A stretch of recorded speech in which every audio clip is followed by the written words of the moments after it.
حضرت شیخ الحدیث زکریا رحمہ اللہ نے لکھا یہ حدیث اس کے لیے ہے جس کا حج قبول ہو، اور ساتھ یہ لکھا اللہ اس کا حج قبول فرماتے ہیں جو جائز کاموں کے ساتھ حج کرتا ہے، حقوق اللہ اور حقوق العباد دونوں کی رعایت کرتا ہے۔ جو ناجائز امور کے ساتھ حج کرے اللہ اس کا حج قبول نہیں کرتے، اور نہ ہی وہ اس حدیث کا مصداق ہے۔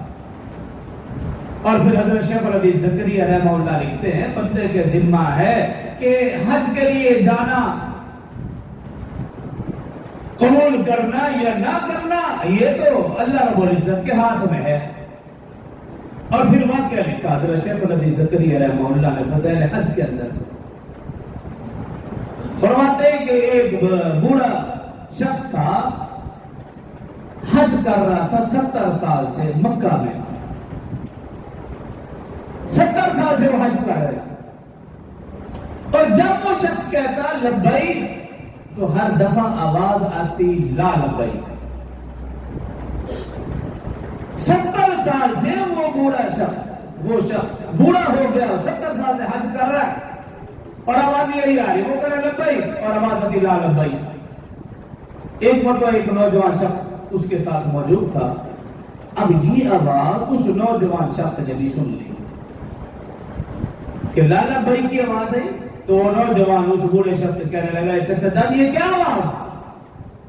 تم لبیک کہتے ہو اور آواز آتی ہے لا لبیک۔ تو اس بوڑھے شخص نے کہا ہے بھتیجے یہ آواز تو میں 70 سال سے سنتا ہوں۔ تو وہ نوجوان کہنے لگا جب تم 70 سال سے یہ آواز سن رہے ہو پھر اتنی مشقت کیوں اٹھاتے ہو، بار بار کیوں آتے ہو حج کے لیے، پیسہ کیوں خرچ کرتے ہو، ضائع کرتے ہو۔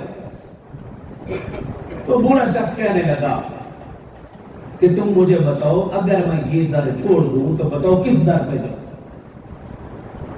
اگر میں یہاں نہ ہوں تو بتاؤ پھر کہاں جاؤں، میری بات کہاں سنی جائے گی، میری درخواست کہاں سنی جائے گی۔ اور پھر کہنے لگا کہ اے بیٹے غلام کا کام، بندے کا کام ہے اللہ کے در پہ آنا، اور اللہ کا کام ہے قبول کرے یا نہ کرے وہ تو اللہ کے ذمہ ہے، بندہ کے ذمہ یہ نہیں کہ قبول کروا کے جائے، میرے ذمہ ہے آنا،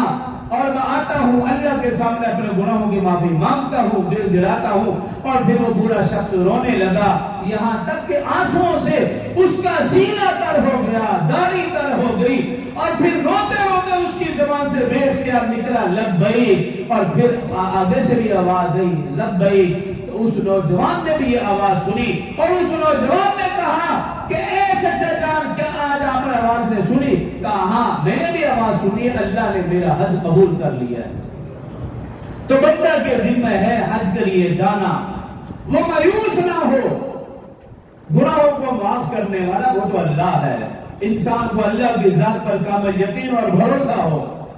کوئی انسان یوں نہ سمجھے کہ میں حج کے لیے جاؤں گا، پیسے خرچ کروں گا، نہ جانے میرے گناہ معاف ہوتے ہیں کہ نہیں، ایسا نہ ہو کہ میرے لاکھوں روپے ضائع ہو جائے، ایسا نہیں۔ انسان کے ذمہ ہے